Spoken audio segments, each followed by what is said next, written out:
Anomaly detected. You might support Musk or hate him. You may live in America or anywhere else in the world. Whatever your stance, if you've been following the news lately, there is one question you are probably asking 100 times a day. What's going on?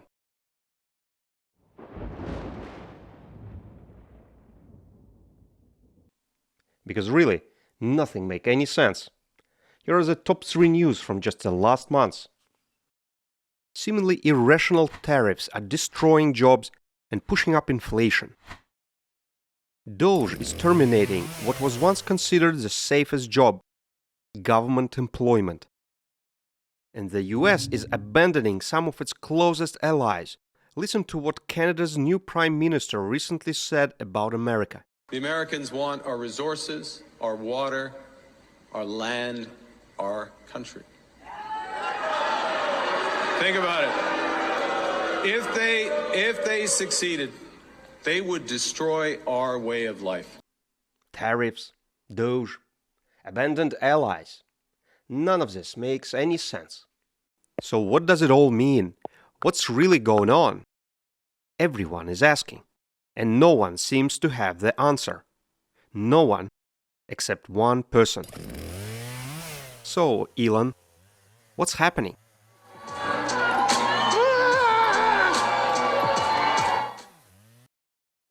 And today, in this video, we will dive into Elon's mind to uncover his master plan, to decode the chaos. And as you will see, the answer will be, yes, you guessed it right, AI. And more specifically, an AI supernova.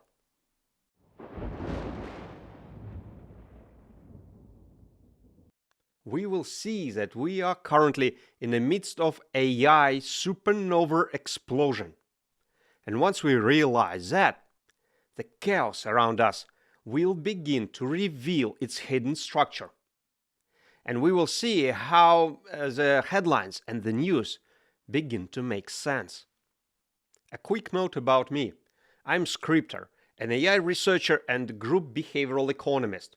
After graduating from Columbia University in New York, I've spent 5 years as a Forbes columnist in China.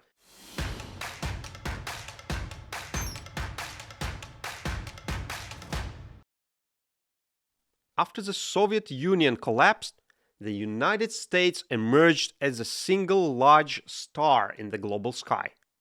Other nations, lacking comparable tech leadership, they became more like planets, revolving around the American sun and benefiting from its warmth, from its innovations, products, and global platforms. For example, you're now watching YouTube, which is owned by Google, which is an American tech product, which means that you are taking a sun bath in the lights of the American star. Imagine a star like our sun. It fuses hydrogen into helium, releasing energy as sunlight. So that's the sunlight that we see. Countries function in a similar way. They burn technologies to produce value.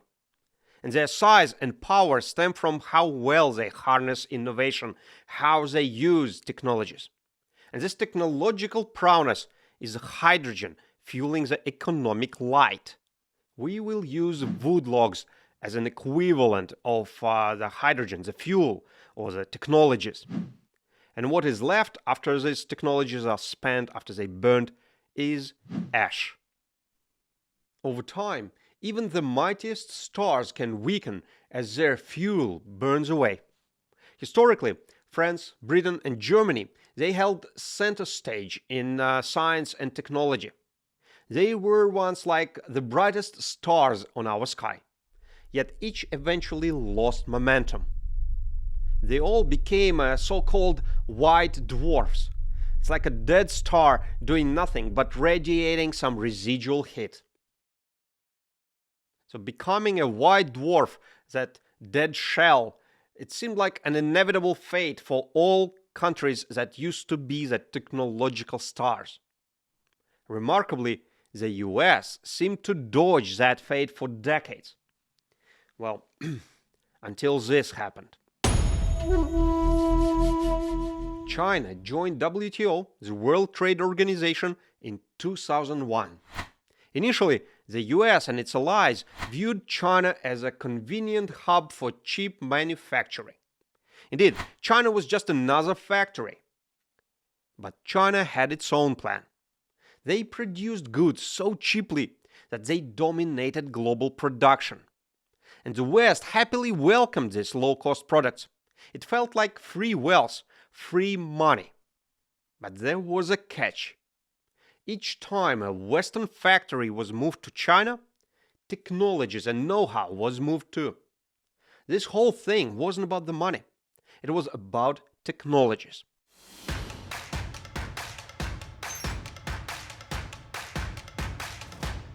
Many stars in our night sky, they aren't solitary.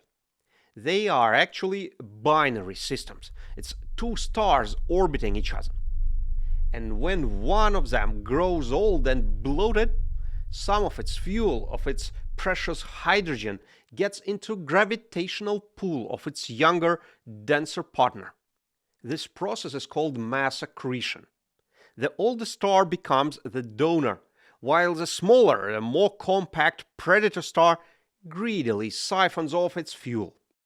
And that's how the United States became the bloated donor, gradually losing hydrogen, losing its technological leadership.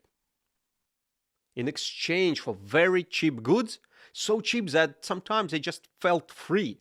So in exchange for that, the Western companies and consumers handed over something critical: technological know-how.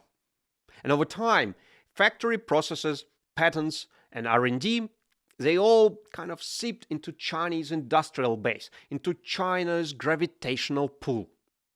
This isn't just a metaphor. The persistent US-China trade deficit can be seen as massive fuel drifting eastward. And while the US enjoyed the prosperity of inexpensive imports, China used the arrangement to amass technological expertise. As a result, China now leads in most of the top 10 critical technologies. And America, along with the broader West, has gradually lost substantial chunks of its technological leadership. It's akin to an older star hemorrhaging hydrogen, drifting towards white dwarf status, a dense, burned-out core with no ongoing fusion, heading for oblivion. I want to be clear, there is nothing unusual in this situation. White dwarfs, they litter the galaxy. Similarly, France, Germany, Britain, these former great powers, they are now barely visible in our sky. They are overshadowed by the 21st century giants. China was masterfully following its grand strategy, just in line with Sun Tzu's main principle, that every battle is won before it is fought. China's goal was simple: to siphon off enough fuel, enough hydrogen behind the scenes so that the donor star wouldn't notice until it was too late, by which point the United States would be just another inert white dwarf. And that strategy worked perfectly, until something completely unexpected happened.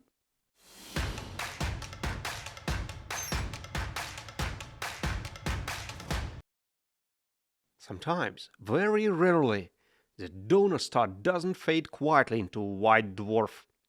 Instead, an extreme buildup of spent fuel causes the core to implode in a supernova, one of the most powerful events in the universe. This explosion ejects the star's outer layers of waste and leaves behind a black hole, a smaller, denser, and radically transformed star.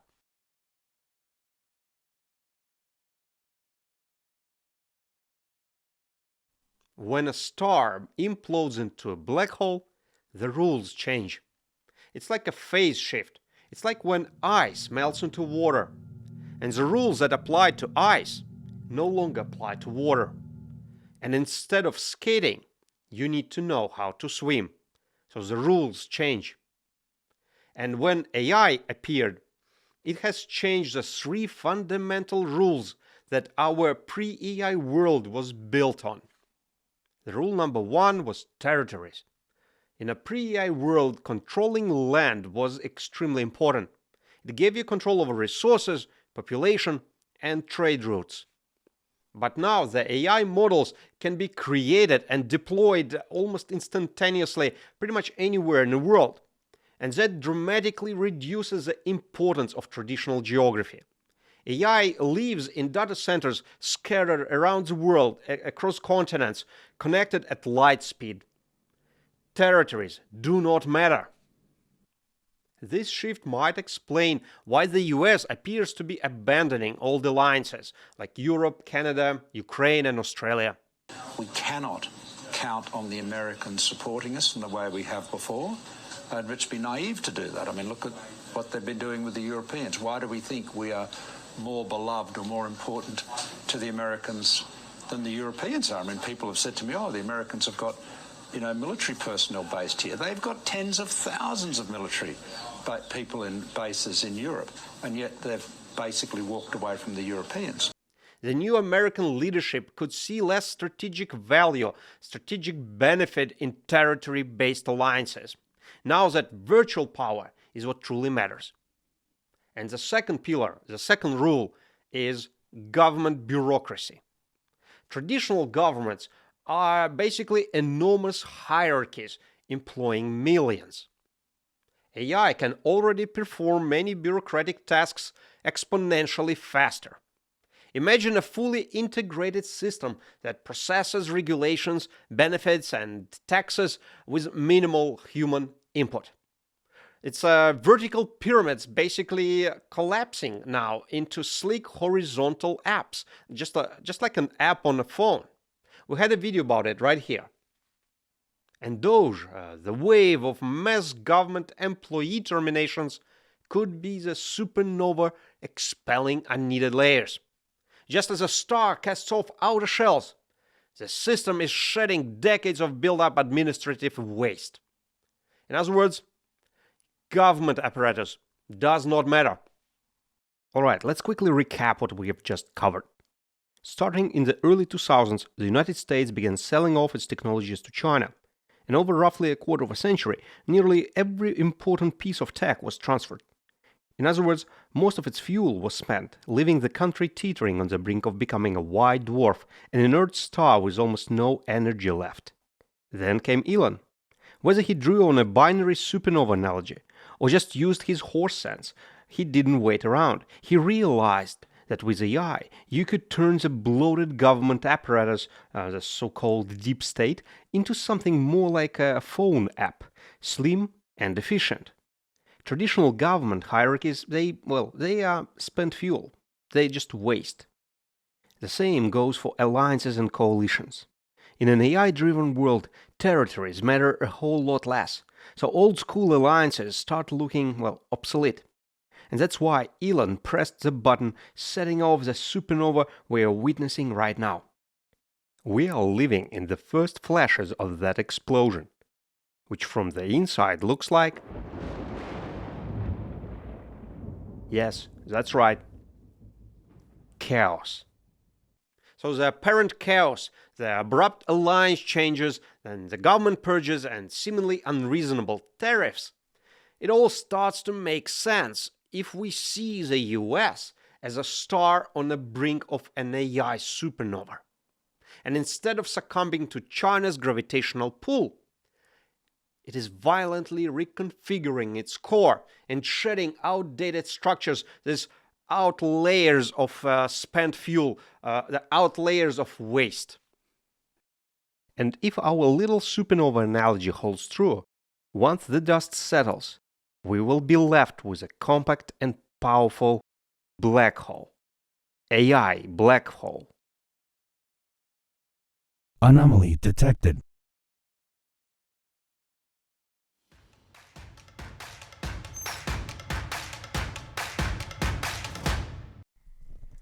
Alright, and here we have reached our secret section. So we record this in the middle of the night, and I ran out of coffee. So if I'm gonna appear more slower and more retarded than I usually am, my apologies. There is one thing that I wanted to talk about, and that's about the chaos. One thing that should be clear is that this entire situation that we are currently find ourselves in, right, with technologies being transferred, and trade deficit, there's enormous government debt.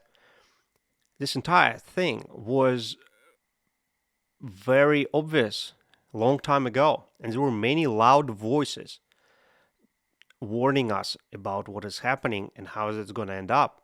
And one of the loudest voice actually was Warren Buffett, who in 2004 or maybe 2005 published an article explaining what is happening and explaining how this will lead to what we currently have. And he saw this 20 years ago. Warren Buffett. And he actually proposed a few specific measurements how to deal with this, how to prevent this from happening.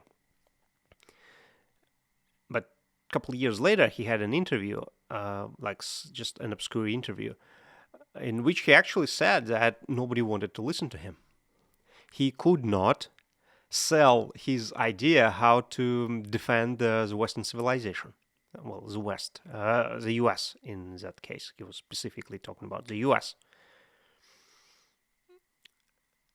Nobody wanted to listen to what the most powerful and the wealthiest person on earth was talking about. Can you imagine that? Just because people were busy, the business elites were busy selling. The goods were so cheap, and you don't even have to do anything. All you need to do is just to sell them. China was giving it for free, literally. And all you have to do is just to pocket profits. And that's what they did for 20 years, for 25 years. So basically what they did, especially if we look at the government debt in the US, it's about $36 trillion right now. What happened is that they basically reverse mortgaged the entire economy, the entire Western economy. For those of you who don't know how reverse mortgage works, it's basically like the average normal mortgage, but it's opposite to it. So it's, let's say you already have a house, and you make an agreement with the bank that the bank going to pay your monthly payments for, let's say, 30 years. But then at the end, you transfer the house to the bank. So the bank gets ownership of the house. And that's pretty much 30 years has passed. So that's time. It's a payback time now. And this is what Musk is trying to prevent. He found himself in this situation where basically the payback time for this reverse mortgage is coming. But there's still some power left, and he's trying to use that power to avoid that very grim fate of white dwarf, of reverse mortgage, the ending of the reverse mortgage. And another thing is the territories. It's like one of the bold claims that we had in the video about territories, that they do not matter anymore, which is kind of the case, but at the same time kind of not. Territories matter in a very different way than they mattered just a couple years ago. Let me explain. So, in history, in the past, territories were important because they were needed to support people who live on them, and they also were needed because that's where the resources were located. And that was like this since the Göbekli Tepe time, basically, since our not civilization, but just our species switched from hunter-gatherers to Neolithic states, where in Neolithic state, when you had basically you had agriculture and you have villages, the bigger you are, the more people you have, the stronger you are. The bigger army you can have, the more resources you have. And that happened about 10,000 years ago. Since then, it was like a fundamental rule, something that we all learned very deeply. It's just kind of wired in our brain, is that people are important in terms of it's an asset. The more people you have, the more powerful you are. Not anymore. That has changed. And the AI changing this. Just we can see it. And it is what is happening is territories suddenly get a very different meaning, because again, territories are no longer a place, an asset that you need to support people. Territories has become almost like a binary thing. Some territories have AI, and some territories do not. Some territories are involved in the AI value chain, which means they are needed, these territories are needed to create AI, no matter where in this value chain, starting from GPU manufacturing, and even before that, design of GPUs, and even before that, basically the entire chain of value AI creation, all the way to the AI models, training AI models, designing them, and then applications. So if your territory is involved in this AI value chain, it is important. But if your territory is not involved in this AI value chain, it is not really relevant anymore. And it is, I think, pretty obvious. So this entire change of the meaning of territories, and also kind of almost automatically applies the change to the meaning of alliances across the world. This basically changes world order, if you think about it.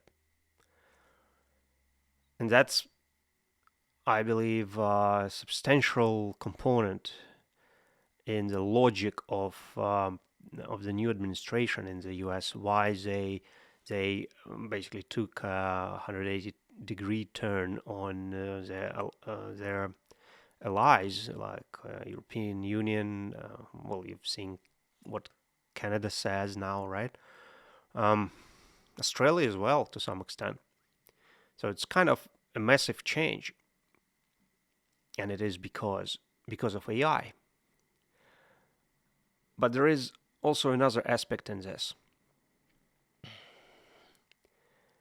because everybody asking hey, the tariffs, right? Because the main reason why there is such one of the points of friction and this entire conflict between that is arising between Canada and US, for example, Canada and European Union, that's tariffs. And everybody wondering why is this tariffs even happening? It's just they're so unreasonable, right? You can find you just Google it, you will find 10 articles of smart people explaining how disastrous these tariffs are, and especially how disastrous is the way how they are introduced. But the thing is, if you look at those tariffs from a perspective of U.S. government and basically in this case Musk and Trump, the reality is that about 80% of the government revenue for the US and for most of the Western countries as well, coming from taxing individuals.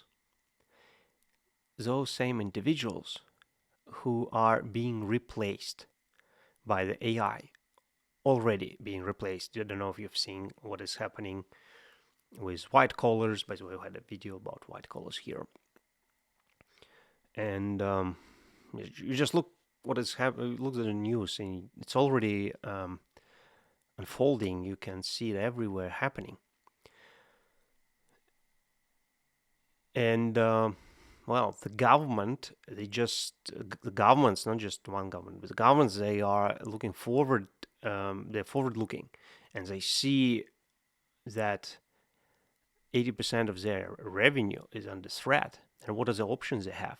Well, the options are not too many, actually, how to get revenue for the government. You either print money, or you tax individuals, or you tax corporates, or you tax consumption, which are tariffs. And that's pretty much the only way, realistic way that they have, more or less realistic. I personally, if you ask me as an economist, I don't think that it's a feasible way, but it's probably the best way that they have. And we had a video about this too, about half a year ago. So that's why tariffs are happening, because AI destroying the revenue base for the governments. Just interestingly, China doesn't have this problem. In China, revenue comes from China's communist state, and their revenue is actually coming from taxing corporations. I don't remember exact figure, but like the majority of revenue is actually they tax companies. The tax on individuals is a very minor thing for China. So they're basically immune. They're already ready for the AI from taxing and income standpoint. They're already ready for the AI era. So that's what's behind the tariffs. Obviously not the only factor that triggered the tariffs, but the main one probably. All right, and one last thing. If you kind of think that what you've just seen in this video, it makes sense, well, don't keep it to yourself. Share with your friends, because they probably need it. I think it's very important to have as many points of view and as many opinions just to navigate in what is going on, because I don't want to say that what we just talked about, this entire supernova and chaos, that's a right way to explain it, of course, because there are probably gazillions ways how you can analyze and slice and dice this situation. But it is definitely something that by doing these analogies and doing the comparisons, and also by doing this zoom out, as we have seen, so we kind of looked at the big picture, right? So basically what we've done today, we zoomed out, we looked at big picture in terms of timing. So we took from 1990s, 2000, all up to now. So we see a proper scale of it. And then we applied analogies. We used analogy from astrophysics, maybe some other analogies, I don't remember. But basically, this is how synthesis works. Instead of analysis, in analysis, you just dig deeper. You dig in one area, right? Synthesis is kind of opposite to it. You just you zoom out and you consider many things that have similar properties. So, and you see patterns amongst them. So that's synthesis, and that's what we've done today. And if you think that it is an interesting thing, share with your friends. Hopefully will be valuable for them. And also, of course, don't forget the like button. It's somewhere there. I don't know. Somewhere there probably. Subscribe button. That totally helps to make the videos better. And of course, don't forget to subscribe to our newsletter. The address is right here. It's very simple, literally just one step. And that's how you will make sure that you are not missing anything important that is happening in the world of Scripter. That's it. I think that's all I have for us today. I will see you on the other side.